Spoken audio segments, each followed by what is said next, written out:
पिछले एपिसोड में हमने देखा था कि चूफेंग को 10,000 डीमन माउंटेन के बारे में पता चला था क्योंकि वहां पर एक बहुत ही कमाल का ट्रेजर मौजूद है जिसको लेने के लिए सारे के सारे लोग 10,000 डीमन माउंटेन में जाने वाले हैं। तो चूफेंग भी वहीं पर जाने का डिसाइड करता है। एक सुप्रीम विला वाले थे, वो लोग एक कंपटीशन रखे थे कि जो 10,000 डीमन माउंटेन में जाने के बाद सबसे अच्छा परफॉर्मेंस दिखाएगा, ना वहां की जो मास्टर की बेटी है ना सुप्रीम विला की उससे शादी होगी उस इंसान की। तो अब सारे के सारे लोग उस 10,000 डीमन माउंटेन में जाने के लिए तैयार हो चुके थे। चूपक भी वहां जाने वाला था, लेकिन उसको वहां जाने से पहले थोड़ी सी तैयारी करनी होगी, यानी कि अपने को स्ट्रांग बनाना होगा।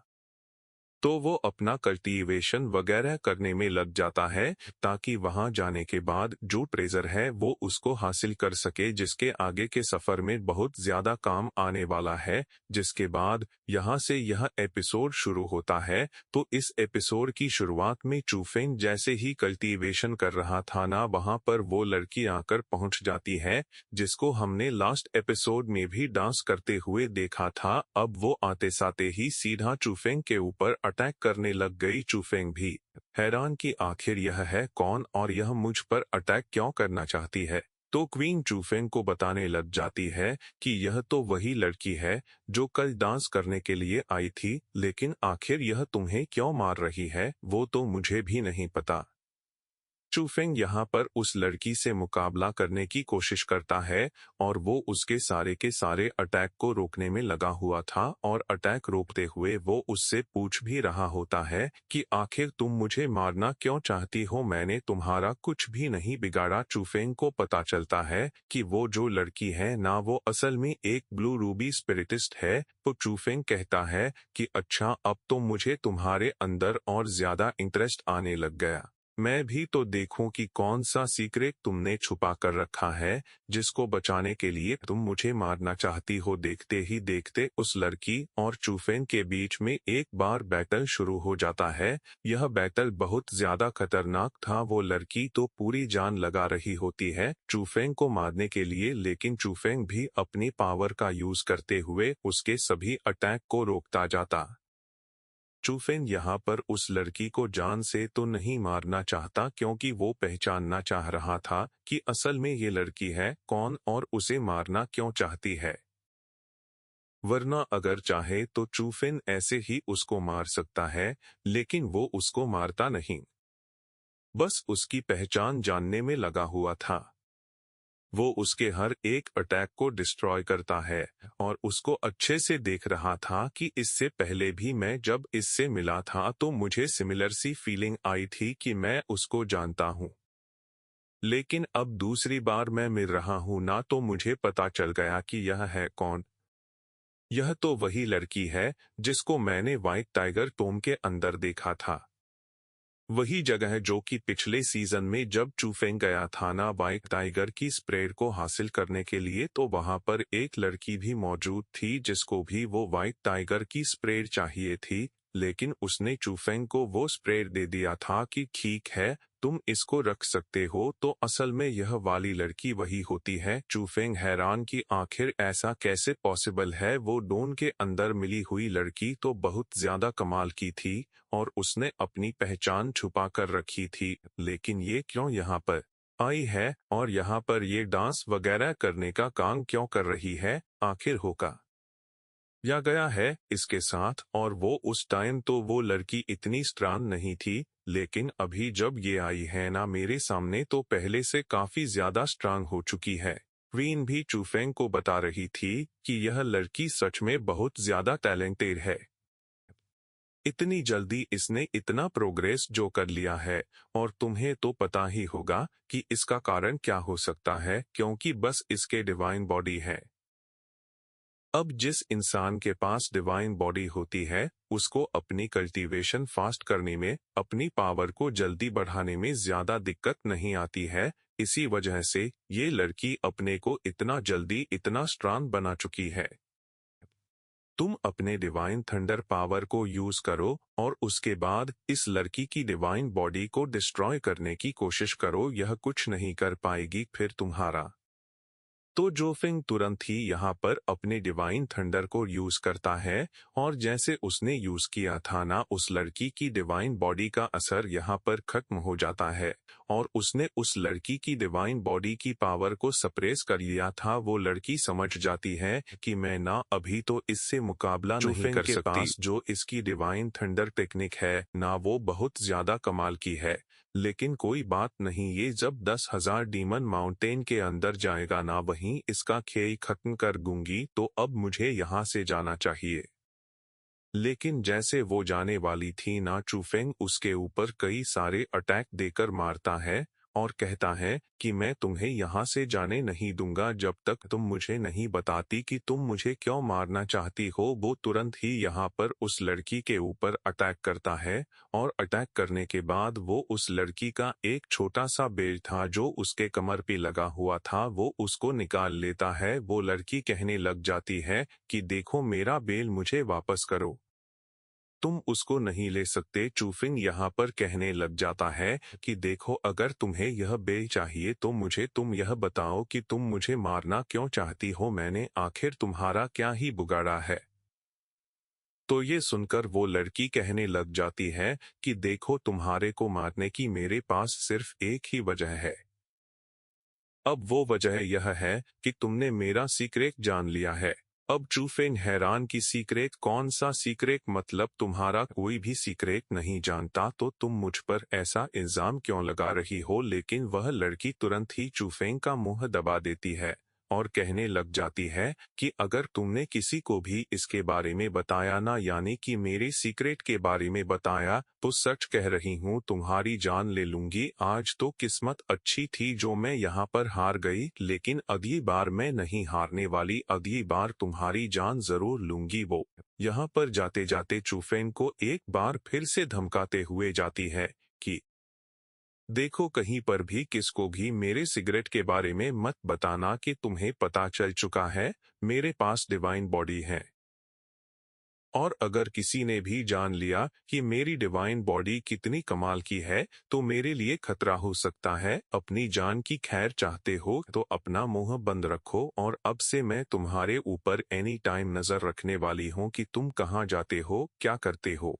क्या नहीं करते हो, ताकि जान सकूं कि कहीं तुम मेरा सीक्रेट किसी को बता तो नहीं रहे हो। तो यह देखकर क्वीन जूती चूपैंग से कहना चाहती है कि क्या इसी को किस्मत का मिलना कहते हैं। अब देखो तुम्हारी पहली मुलाकात तो बड़ी अजीब सी रही, लेकिन मुलाकात अब लंबी खींचने वाली है। यही तो होता है किस्मत में एक दूसरे से आपस में मिलना। अब लगता है कि तुम्हारे रोमांटिक सफर की शुरुआत होगी चूफेंग। तो चूफेंग क्वीन से कहता है कि अरे क्वीन यार, तुम बकवास बातें बंद करो, मुझे समझ नहीं आ रहा कि ये लड़की है क्यों, ये इसकी पावर, इसकी डिवाइन बॉडी, ये सब कहाँ से आई इसके पास। इस लड़की की बात अगर मैं छोड़ भी देता हूँ तो कल तो मुझे यहाँ पर 10,000 डीमन माउंटेन के अंदर जाना है, वो जगह और ज्यादा खतरनाक है, पता नहीं वहां पर क्या होगा।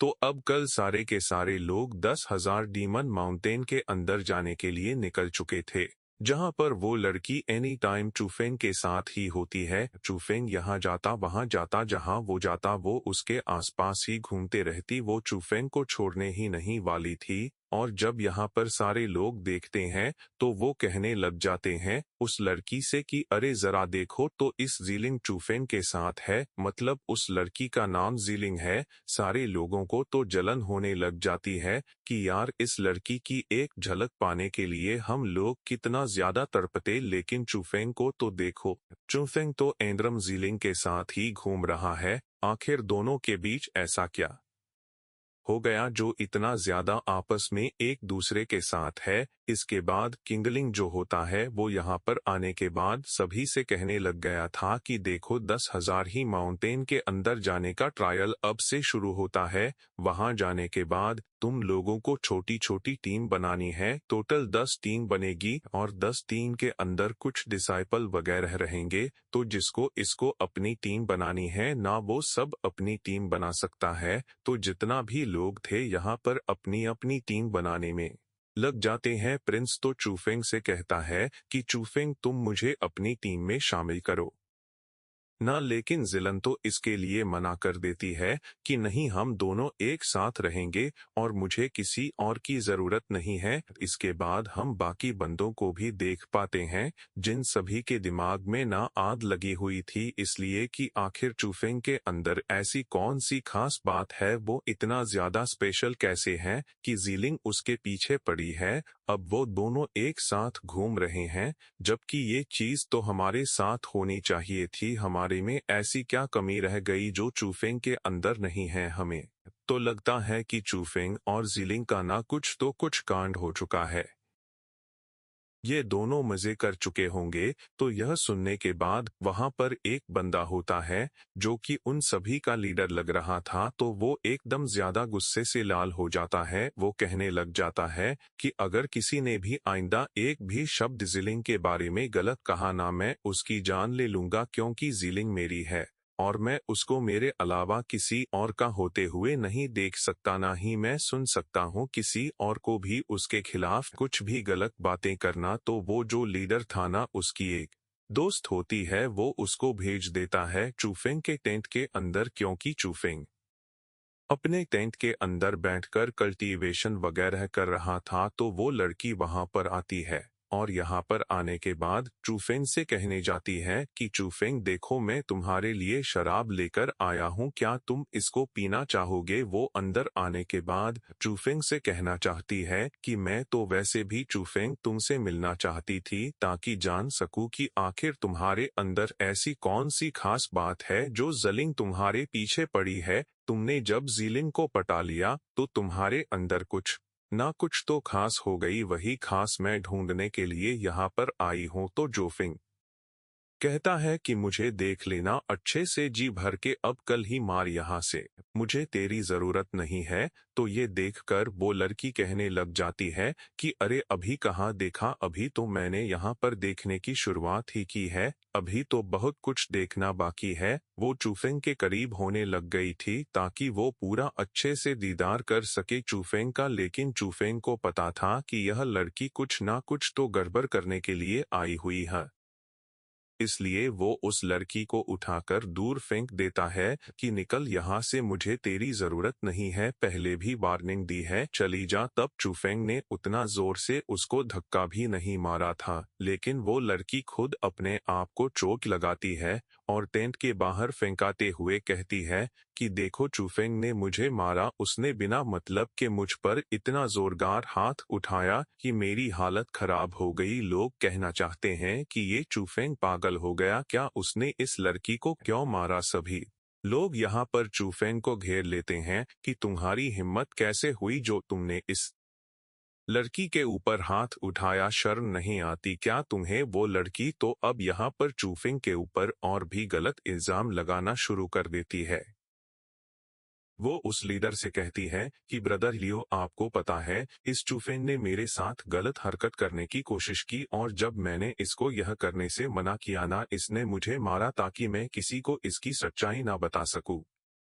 वो झूठ इल्जाम लगा देती है चूफेंग के ऊपर। तो ब्रदर लियो जो था वो चूफेंग से कहना चाहता है कि कोई भी अगर सुप्रीम विला के किसी भी बंदे को परेशान करने की कोशिश करता है ना, तो उसको जिंदा नहीं छोड़ा जाएगा, क्योंकि यह लड़की सुप्रीम विला से ही आती है। सारे के सारे सुप्रीम विला के सिपाही वगैरह चूहे को घेर लेते हैं और वो उसको मारने की तैयारी में लग गए थे। लेकिन जैसे यह होने वाला था, वहां पर जिलिंग आकर पहुंच जाती है और कहने लग जाती है कि तुम लोग सिर्फ एक लड़की की बात सुनकर आखिर नतीजे पे कैसे आ सकते हो? तुम्हें अगर नतीजे पे आना है तो पहले दोनों तरफ की बात सुननी चाहिए, सबूत निकालना चाहिए। मैं तुम लोगों को इस तरह की हरकत करने नहीं दूंगी। वो जोफिन से कहती है कि मुझे पता है कि इन लोगों की हरकत क्या थी, तुम्हें फंसाना चाह रहे थे, लेकिन मैं यह होते हुए नहीं देख सकती, तो मैं इस सिचुएशन को हैंडल करने के लिए पहुंची हूं। तो तुम्हें फिक्र करने की जरूरत नहीं, सब कुछ मैं हैंडल कर लूंगी।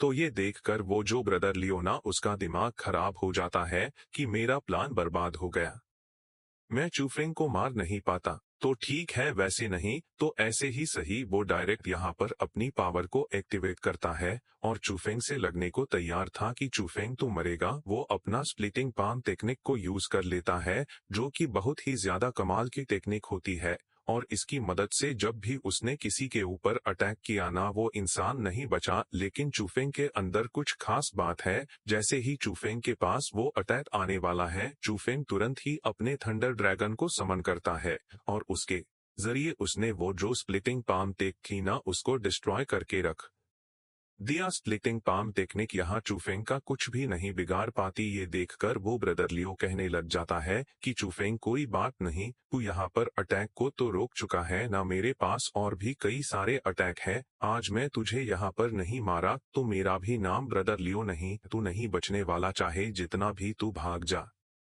वो लोग सब यहाँ पर चूफेंग को चारों तरफ से घेर लेते हैं। वो चूफेंग की जान लेने की कोशिश कर रहे, लेकिन चूफेंग रुकने वाला नहीं था। वो अपनी पावर का यूज करते हुए सभी के ऊपर अटैक करता है। तो ब्रदर लियो कहना चाहता है कि क्या तू खाली यहाँ पर डिफेंस करने वाला है? मेरे सारे के सारे अटैक से तू बचने की कोशिश कर रहा है। तेरे पास कोई अटैक नहीं है। अगर अटैक है तो मुझसे करके दिखा और मेरे सामने आसाथ रहकर फाइट कर। ऐसा डर डर के कहाँ भाग रहा है? तो यह सुनते साथ ही चूफेंग सीधा एक लात मारता है। उसको उठाकर दूर फेंक देता है कि तू मुझे अपने पास बुला रहा था। ले ठीक है, तेरे पास आ गया। अब बता क्या कर लेगा? चूफेंग ने तो उसकी हालत एक ही लात के अंदर खराब करके रख दी। इसके बाद चूफेंग वहां से भागने की कोशिश करता है, क्योंकि तो ब्रदर लियो किसी अजीब तरह का फॉर्मेशन क्रिएट कर रहा था और चूफेंग उसके अंदर नहीं फंसना चाहता। इस तरह से चूफेंग उस ब्रदर लियो की धज्जियां उड़ाकर उसकी इज्जत का कबाड़ा कर कर उसके फॉर्मेशन के अंदर से भी बाहर निकलकर आ जाता है। तो यह देखकर वो ब्रदर लियो को यकीन ही नहीं होता। वो कहता है कि नहीं, ये नहीं हो सकता, मैं चूफेंग तुझे छोड़ूंगा नहीं। चूफेंग वहां से बहुत दूर निकलकर आ चुका था और कहने लग जाता है कि चलो, मेरा प्लान काम कर गया। मैं तो फॉर्मेशन से नहीं भाग रहा था, मैं तो उस सीलिंग से भाग रहा था। अब सीलिंग ना जाने कितना दूर चली गई होगी और यहाँ से मैं अपना सफर अकेले कंटिन्यू कर सकता हूँ। तो अब जैसे ही चूफेंग यहाँ से आगे बढ़ा था ना, उसको एक जगह पर फाइट होते हुए नजर आती है। और जब वो थोड़ी दूर आकर देखता है तो वहां पर वो ग्रैंडपा मौजूद था। वही ग्रैंडपा है जो कि जिलिंग का ग्रैंडपा है।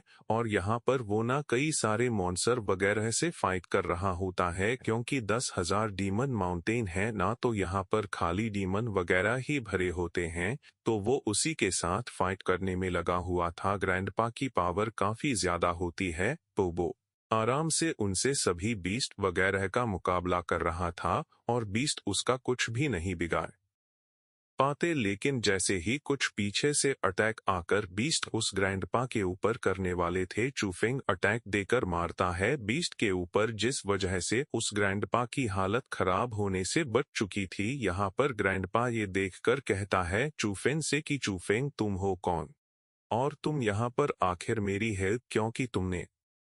तो चूफेंग कहने लग जाता है कि मैं किंगो से आता हूँ।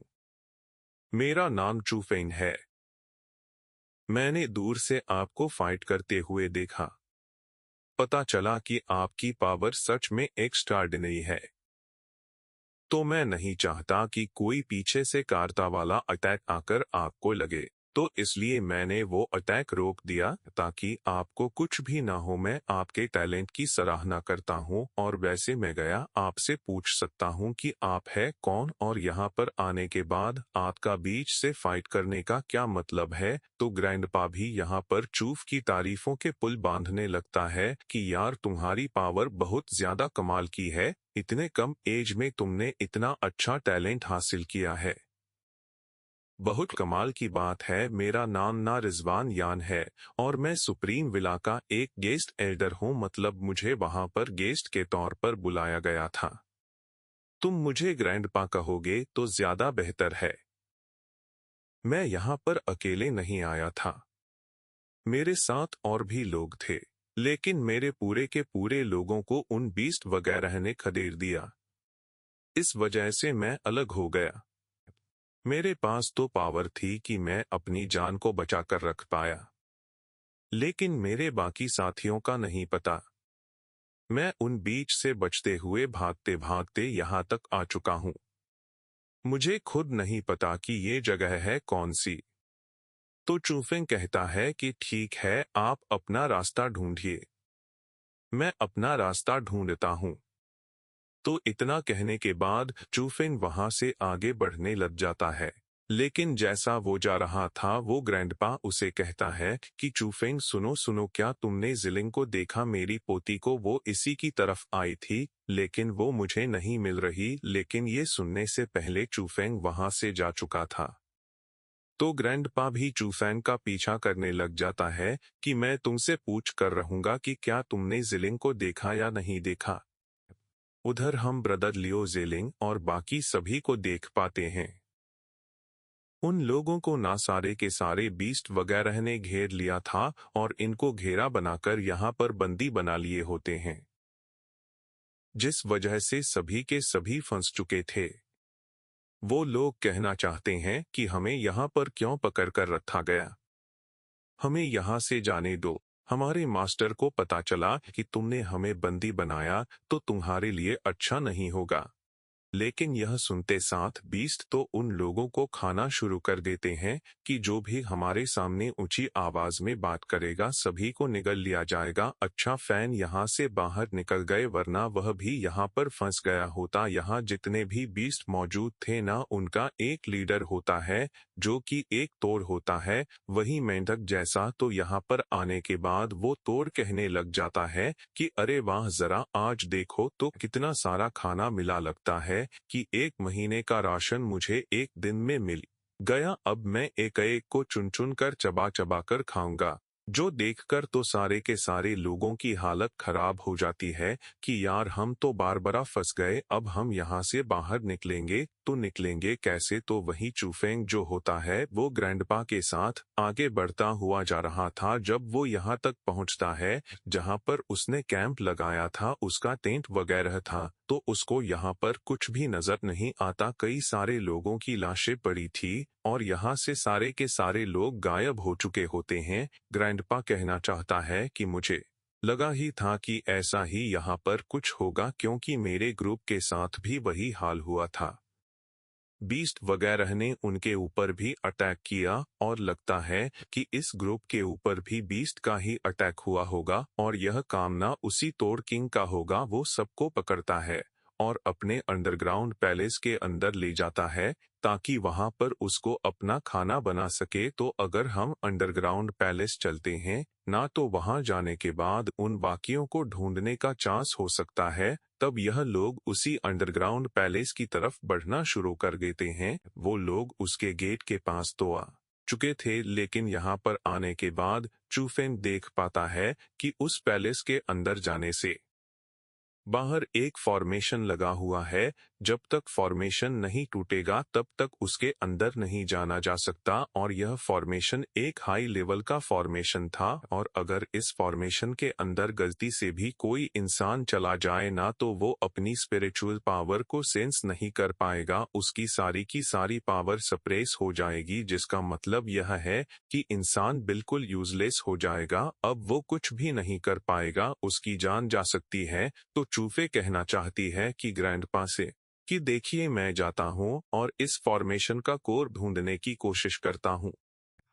एक बार अगर मैं कोर बाहर निकाल लूँ ना, तो उसके बाद आप इस फॉर्मेशन को तोड़ देना आराम से, फिर हम इस फॉर्मेशन को तोड़ पाएंगे।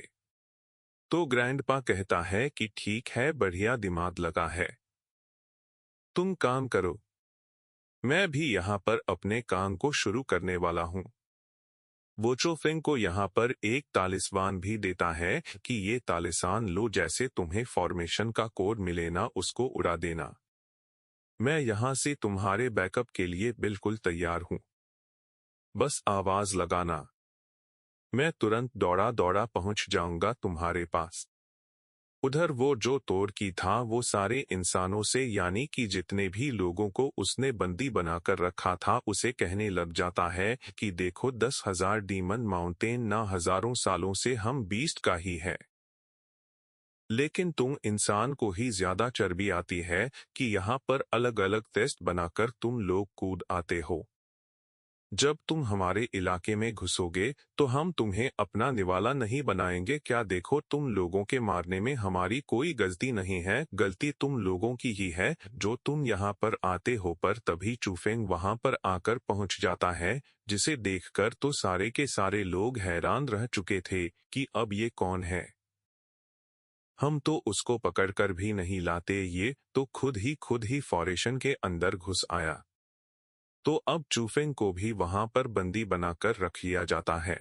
लेकिन चूफेंग यहाँ पर कुछ और काम के लिए आया था, क्योंकि उसको यहाँ पर वो फॉर्मेशन का कोर ढूंढना है। एक बार फॉर्मेशन का कोर वो डिस्ट्रॉय कर दे तो ग्रैंडपा वो फॉर्मेशन पूरी तरह से डिस्ट्रॉय कर देगा, सारे लोग यहाँ से बाहर निकलवाएंगे। तो ये देखने के बाद वो जो क्वीन होती है चूफेंग से कहना चाहती है कि चूफेंग फिक्र मत करो, मैं हूं ना यहाँ पर, मैं तुम्हारी हेल्प करूंगी इस फॉर्मेशन का कोर ढूंढने में। तो जैसे ही क्वीन अपनी पावर को एक्टिवेट करती है ना, उसको पता चलता है कि ये जो तोड़ किंग है ना, इसी के आसपास वो कोर मौजूद है। अब इसके अंदर भी हो सकता है, इसके बाहर भी हो सकता है, या फिर अपनी जेब में लेकर घूम भी रहा होगा, यह वो तो नहीं पता। लेकिन इस थंडर तोड़ जो है ना, उसी के पास तुम्हें वो कोर मिलने वाला है। तोड़ जो था वो यहाँ पर कहना चाहता है कि जब तुम सब यहाँ पर आ चुके हो तो ठीक है, हम यहाँ पर एक गेम खेलते हैं।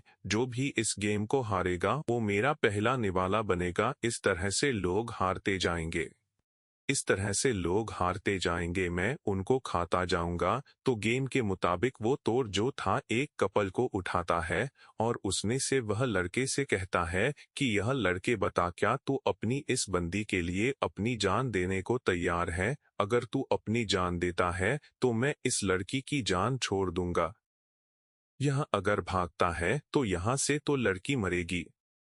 तो वो देखकर लड़का कहना चाहता है कि नहीं, मुझे इससे फर्क नहीं पड़ता, मैं तो इसको छोड़ने के लिए तैयार हूँ।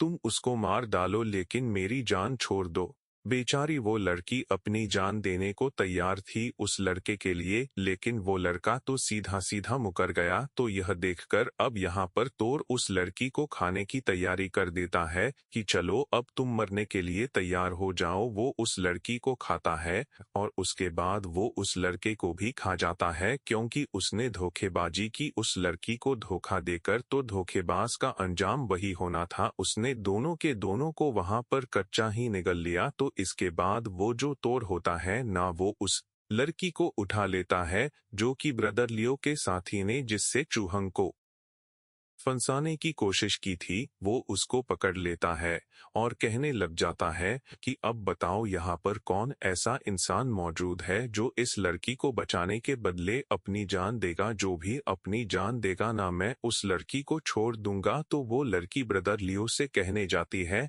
कि ब्रदर लियो बचाओ मुझे, मतलब आपकी दोस्त होना, मैंने आपके लिए कितना काम किया, आप मुझे ऐसे नहीं छोड़ सकते, आपको मुझे बचाना होगा। तो ब्रदर लियो कहता है कि अरे भाड़ में जा तू, तेरा मेरा आज से रिश्ता खत्म है, मैं नहीं जानता तुझे, तू मर जा, मुझे उससे फर्क नहीं पड़ता, है खा ले रे। तो उसको तो वो कहने लग जाती है लड़की की, मैंने तेरी वजह से चू फेंग को फंसाया, इतने अच्छे इंसान को, जबकि उस बेचारे की कोई गलती नहीं थी, लेकिन तेरे कहने पे मैंने उसको इस तरह से फंसा दिया। लेकिन तू धोखेबाज निकला, देख लेना कर्मा तुझ पे बैक फायर करेगा, तेरा भी अंत ऐसे ही होने वाला है। वो लड़की जैसे जैसे अपनी जान बचाकर वहां से भागने की कोशिश करती है, लेकिन अफसोस कि उस तोर और उसके साथियों ने मिलकर उस लड़की को खा लिया था। वो उस लड़की की जान चली जाती, लेकिन यह देखकर सारे के सारे लोग समझ चुके थे कि चूफेंग को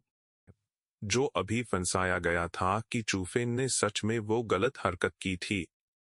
अब यहाँ पर सबकी सच्चाई आ गई थी सामने। ब्रदर लियो कहता है कि देखो ये लड़की झूठ कह रही थी, वो तो अपने मन से बात बनाने लग गई थी। जबकि मैंने ऐसा कुछ भी नहीं कहा था ऐसे कि चूफेंग को फंसा है। तो इस चीज को देखकर वो तोरकिंग कहता है ब्रदर ल्यू से कि देख तेरी शक्ल देखकर मुझे लगता है कि तू कुत्ता आदमी है। तो अब ठीक है, अगला नंबर तेरा है, मैं तुझे कोई ऑप्शन भी नहीं दूंगा, सीधा मार डालूंगा तुझे। वो सीधा पकड़ता है ब्रदर ल्यूक को और उसको उठापटक मारना शुरू कर देता है। वो पटक तक कर उसको मार रहा था, तो जैसे यहाँ पर वो उसको मार रहा था ना, चूफेंग की नजर चली जाती है तुरंत ही उस कोर के ऊपर जो कि जिस कुर्सी के ऊपर बैठता है ना, वो तोर उसके पीछे ही लगा हुआ था। तो चूफेंग कहता है कि चलो कोर तो मिल गया, मुझे जल्द से जल्द इसको ढूंढने का, इसको बाहर निकालने का तरीका ढूंढना पड़ेगा। तो वहीं तोर जैसे ही उस ब्रदर ल्यूक को खाने वाला था ना कि उसके पहले उसकी नजर चली जाती है जिलिंग के ऊपर। वो कहने लग जाता है कि अरे बाप रे, इतनी सुंदर मोहतरमा यहाँ पर मौजूद थी और मेरा ध्यान उसके ऊपर गया नहीं। यह गंदा आदमी ब्रदर लियो को साइड करता।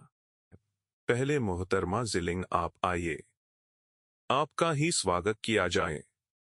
मैं तुम्हें मारूंगा नहीं, ना तुम्हें मैं खाऊंगा, मैं तुम्हें अपने पास रखूंगा, वो भी हमेशा हमेशा के लिए, ताकि तुम्हारी सुंदरता एनी टाइम देखता रहो। मैं यहाँ का किंग हूँ, तुम मेरी रानी बनोगी। तो ये देखकर चूहे को गुस्सा आ जाता है। वो बीच में आने के बाद कहना चाहता है कि अबे तुम तो वाले तोड़, सपना देखना अच्छी बात नहीं है, सपना ऐसा देख जो तेरी औकात में हो। तो ये देखकर वो तोर का दिमाग खराब हो जाती है कि अबे तू बचका नहीं, तू है कौन और तू आया कैसे मेरे काम के बीच में टांग घुसाने के लिए। वो अपने साथियों से कहता है कि मार डाल इस बंदे को और जिलिंग को मेरे पास ले आ। जिलिंग तो आज से मेरी ही होने वाली है। चोपाइन यहाँ पर कहना चाहता है कि देख, मैं यहाँ पर तुझसे झगड़ा नहीं करना चाहता, मैं तो यहाँ पर ऑफर देने के लिए आया हूँ कि अगर तू यहाँ पर जलीन की जान बख्शता है ना, तो तू उसके बदले मेरी जान ले ले, मैं जिलिंग के बदले मरने को तैयार हूँ। तो ये देखकर वो तोर कहना चाहती है कि देख, अब मेरा गेम से मन भर गया, अब मुझे किसी और चीज का नशा लगा है और यह नशा है, और अपने पास लेकर आ जाता है। चूफन परेशान हो चुका था कि यार सिचुएशन तो टेंस होते जा रही है, अब मैं क्या करूं, मुझे जल्द से जल्द इस फॉर्मेशन के कोर को ढूंढना होगा। अगर मैंने जरा सी भी देरी की तो ये जीलिंग को ना जाने इसके साथ क्या करेगा। तो जुफेंग यहाँ पर दिमाग लगाता है और कहना चाहता है कि उस मंकी किंग ने, जो कि घोस्ट टावर के अंदर रहता था, उसी ने मुझे बताया था ना कि 10,000 डीमन माउंटेन के अंदर एक बहुत कमाल का ट्रेजर है।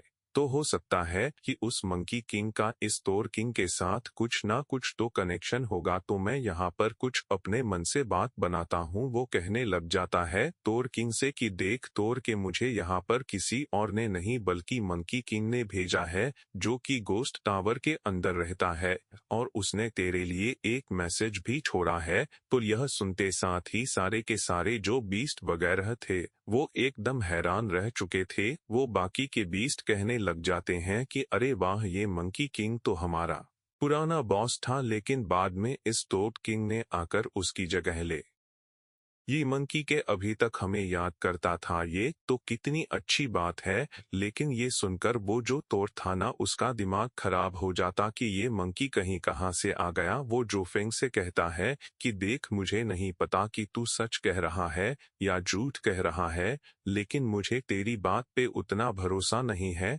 अगर तू सच कह रहा है तो मुझे हुलिया बता कि वो मंकी किंग कैसा दिखता है, कहीं तू किसी और मंकी किंग से तो नहीं मिलकर आ गया ना। तो चूफिंग यहाँ पर सारी डिटेल बताना शुरू कर देता है उसी मंकी किंग की जिसको उसने घोस्ट टावर के अंदर देखा। तो वो जैसे जैसे डिटेल बता रहा था, यहाँ पर सभी की हालत खराब होने लग जाती है। वो तोर किंग तो समझ चुका था कि चूफेंग सही जा रहा है, वो सारी की सारी डिटेल एकदम सही बता रहा है। चूफेंग यह भी बताता है कि वो अचानक से मंकी किंग गायब हो गया था, क्योंकि उसको भेज दिया गया था उसी घोस्ट टावर के अंदर, वो वहां पर ट्रैप था। तो यह सुनने के बाद वो तोर किंग चूफेंग से कहता है कि ठीक है, अब तू मुझे यह बता कि उसने मेरे लिए क्या मैसेज भेजा है। तूने कहा था ना कि उसने मेरे लिए कुछ मैसेज भेजा है, तो मैं वो मैसेज सुनना चाहता हूँ। बोलका यह बोलना चाहता है। तू तो यह सुनने के बाद चूफेन धीरे धीरे करते हुए उसी की तरफ बढ़ने लग जाता है। वो उस फॉर्मेशन के कोर के काफी करीब आ चुका था और यहाँ पर आने के बाद वो कहने लग जाता है कि तोर किंग, उस मंकी किंग ने कहा था ना कि जो भी तुम करोगे उसको ध्यान से करना, चारों तरफ नजर रखना, क्योंकि मैं आ रहा हूँ तेरी वाट लगाने के लिए। और इतना कहते साथ ही चूफेंग तुरंत तालिस्मान और अपना वेपन बाहर निकालता हुआ उसने उस फॉर्मेशन के कोर को डिस्ट्रॉय करके रख दिया था। यही तो प्लान था चूफेंग का। वो बस एक बार करीब पहुंचा उस फॉर्मेशन के और यहाँ पर आते साथ ही उसने सीधा अटैक देकर मार दिया फॉर्मेशन के कोर के ऊपर, जिस वजह से फॉर्मेशन वहां पर फट जाता है। फॉर्मेशन फटते साथ ही अंदर से एकदम भयंकर धमाका हुआ था। वो धमाका इतना डेंजर था कि सारे के सारे बीस्ट वगैरह की तो हालत खराब हो जाती है। लेकिन अटैक सीधा चूफेंग को भी जाकर लगा था, जिस वजह से चूफ बहुत दूर जाकर गिरता है और वो बिल्कुल अधमरा हो चुका था। जिलिंग यहाँ पर देखकर चूफेंग को घबरा जाती है कि चूफेंग, तुम ठीक तो हो ना, तुम्हें कुछ हुआ तो नहीं। लेकिन तब तक के ग्रैंडपा ने वो फॉर्मेशन डिस्ट्रॉय करके कह देता है, कोर खत्म हुआ। तो फॉर्मेशन को डिस्ट्रॉय करना बाएं हाथ का खेल था उनके लिए। और यहाँ पर आने के बाद वो कहना चाहते हैं कि आखिर किसकी मत हुई, जो मेरी पोती यानी कि जिलन के बना उठाने की कोशिश कर रहा था, उसकी आंखें फोड़ डालूंगा मैं। ग्रैंडपा तो एक धमाकेदार एंट्री मारते हैं और अपनी पावर का यूज करते हुए सारे के सारे बीस्ट को वो एक ही बार के अंदर खत्म कर चुके थे। बीस्ट का तो उन्होंने खात्मा ही कर दिया, लेकिन यह होने के बाद यह पूरी की पूरी जगह जो होती थी ना, वो बर्बाद होने लग गई थी। पूरी जगह टूटने फूटने लग जाती। सारे लोग घबरा आ जाते हैं कि यह क्या हुआ, तो तुरंत सभी वहां से भागने लग गए थे। देखते ही देखते तो किंग जो होता है वो भी वहां से भागने की कोशिश करता है, क्योंकि यह तो बच चुका था। लेकिन वो ग्रैंडपा उसको भागने थोड़ी ना देंगे, वो उसको पकड़ पकड़ के मारता है कि बेटा, बड़ा शौक है ना तुझे गेम खेलने का, अब मैं दिखाता हूँ कि गेम कैसे खेला जाता है बुढ़ाओं के साथ। गेम नहीं खेलने का वो उसको इतना तो ना मारते हैं कि तोर किंग की हालत खराब हो चुकी थी और ऐसा लगा था कि तोरफिंग अब मरा हो गया, अब वो मरने वाला है। तोर किंग और ग्रैंडपा के बीच में फाइट हो रही थी। तब तक यहाँ पर चूफेंग अभी भी बेहोश था। वो जिलिंग उसको होश में लाने की कोशिश कर रही थी, लेकिन चूफेंग होश में आता ही नहीं। अब चूफेंग को क्या हो गया वो तो अभी हमें नहीं दिखाया जाता। जिस सीन को दिखाते साथ ही यह वाला एपिसोड यहीं पर एंड हो जाता है। Thanks for watching.